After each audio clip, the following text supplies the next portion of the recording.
a thog video. Hello and welcome to Man Eating. Now today on Man Eating we're celebrating St Patrick's Day, which is a great national day for the Irish, celebrating St Patrick, and you can go on Wikipedia and learn lots about him if you want. But obviously the sort of key drink for the Irish is Guinness. But, bit of a question, what do you do if you're not actually that keen on Guinness? Now the problem I have is I've tasted Guinness in Dublin, and it tastes different to Guinness anywhere else in the world. Well, say anywhere else in the world, certainly in Holland, London. It's got a slightly a malty, a burnt aftertaste, which isn't entirely unpleasant, but it's so different to tasting it in Dublin, where it's a lot smoother. It's like a sort of strong mild, and I can quite understand why the Irish are able to drink pints and pints of it, because it is absolutely gorgeous. But here we've got a can of Guinness Draft, just from the local petrol station, in fact. And if we just open this up, I do prefer the draft slightly to the bottles. Yeah, it's nice, and it's probably I would probably say it's the best sort of Guinness that you can get without going to Dublin. It still has a sort of a slight aftertaste to it. Nothing too bad, but it is there. So what can we do? Well, one option is to make one of my favourite drinks when I was at college, and that's black velvet. So, we use some cider.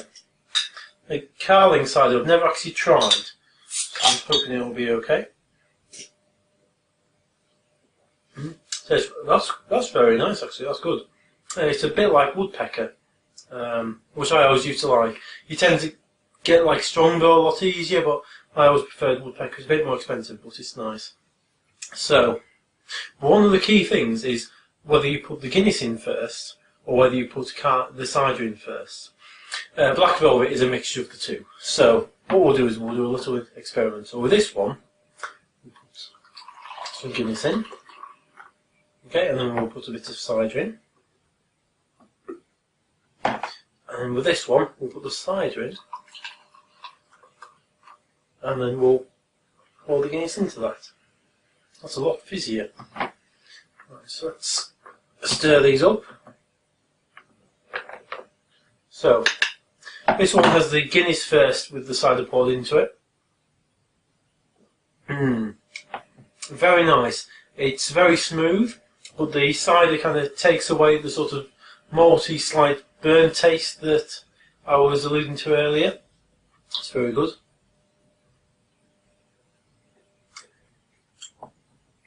And it's quite different when you pour the cider in first. It's a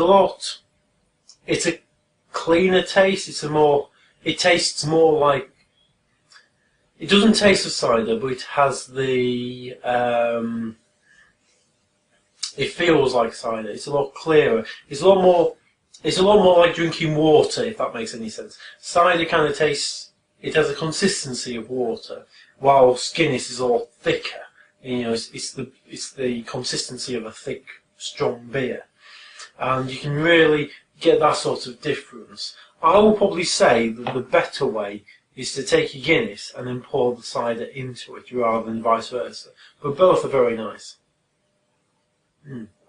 Very good.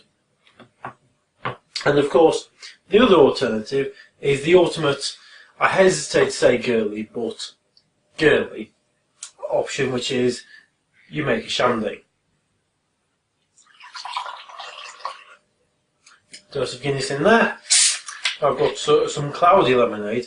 I've never made shandy with cloudy lemonade, so I'm not quite sure how this is going to turn out.